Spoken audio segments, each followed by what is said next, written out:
Alright, so just a quick video on why I do not use the auto start stop feature on basically any car that I own.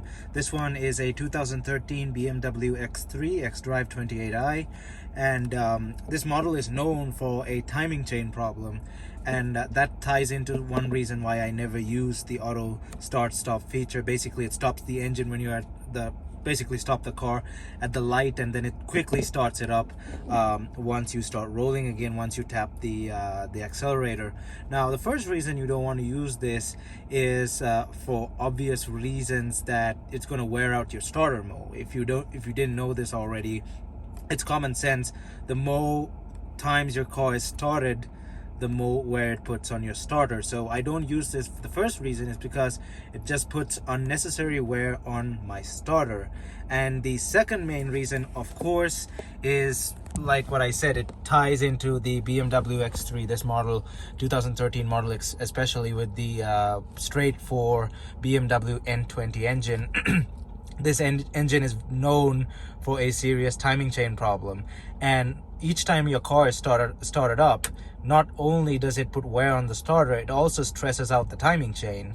So this thing has its original timing chain still at 91,000 miles.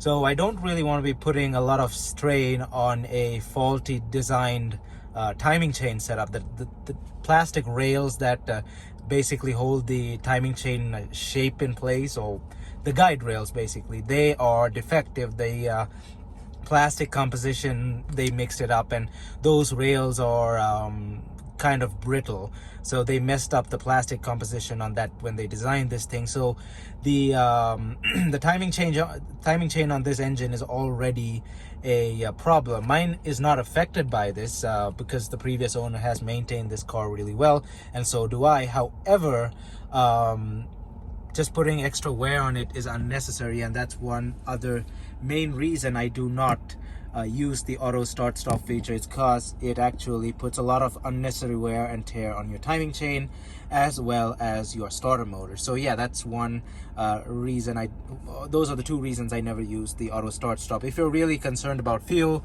just drive it in Eco Pro mode or whatever eco mode your car has, and just be light on the gas. I keep mine, I go up to speed a bit below the speed limit for each road. Like, it's 40 miles an hour, I go at about 35-ish, and then once it's up to speed, I just balance it around somewhere around here on this blue line, and it basically does really it does well on fuel, so I kind of keep it over there. But of course, your cars are going to vary.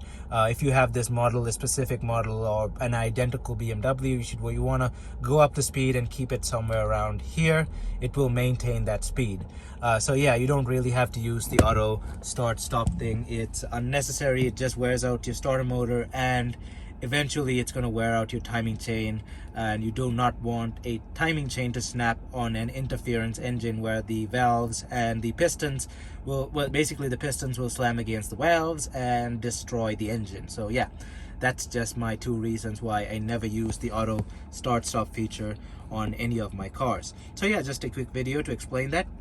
I hope you enjoyed this video. Thanks for watching. Don't forget to leave a like on this video if you really liked it, or a dislike if you didn't, and let me know what you think down in the comment section below. Thumbs up, and I'll see you guys in my next video.